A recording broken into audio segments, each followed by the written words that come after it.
This is a story about something that happened in my middle school. This moment was particularly striking to me because at the time I felt like racial injustice was something that has already been buried and there is little to none of it left today. I remember this happened when I was walking home from my middle school. I usually walk through this shortcut next to my middle school called the Nature Trail. The nature trail was a clear dirt path with a lot of trees next to it, but because of its seclusion, randomly trouble occurs there.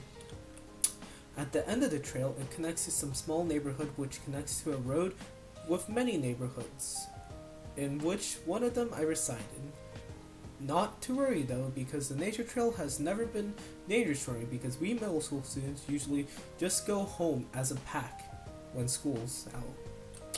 However, one day I got caught up in band class, which was my last class of the day, because my clarinet had a key that was stuck. My band teacher and I fixed my clarinet, and I started to head out of school and walk towards the trail.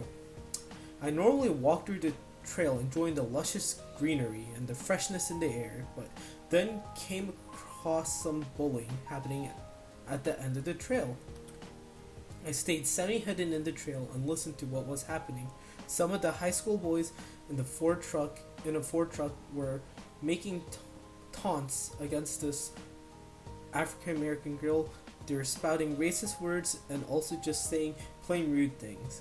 But by the end of their taunting, I realized what I had to do. Just stop being a spectator and just become a player. I pulled out my phone and started recording their taunts to her. Until finally, the high schoolers got tired of taunting her and just drove off. While I was approaching the African American girl, I noticed her face. Her face was flushed with anger and she was crying. She gave a very unfriendly hello, and I kind of awkwardly showed her the little of the taunts I recorded. She beamed at the recording, knowing that I've provided evidence for this act of injustice. She asked if I could loan my phone to her for a day, and I said yes. And she took my phone and hurried off somewhere, which I presumed home. I headed home and reflected on what happened and was baffled at what I did because I didn't specify when to meet up again, so I can get my phone back. But the rest of the day went normal, but when I was laying in bed, I was stressless because I was thinking about the bullying that happened today. How one could just taunt someone just because they were a different race was something that I thought was buried already. This was the first time in my life I actually have seen a racial injustice, and it got rid of some of my childish innocence about this topic.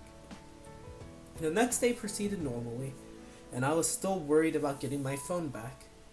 As soon as the bell rang for school to be out, I packed my stuff and hurried along.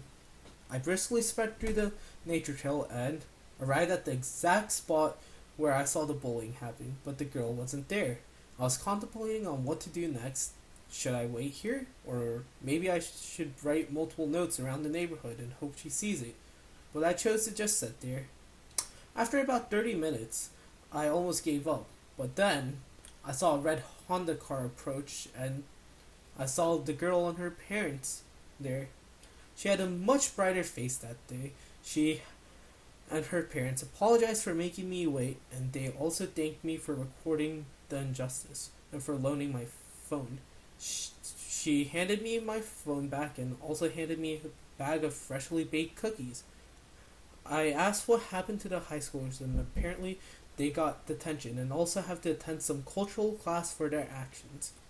The girl and her family said her last things and left me slowly to walk home, contemplating about what happened with a nice warm cookie in my mouth.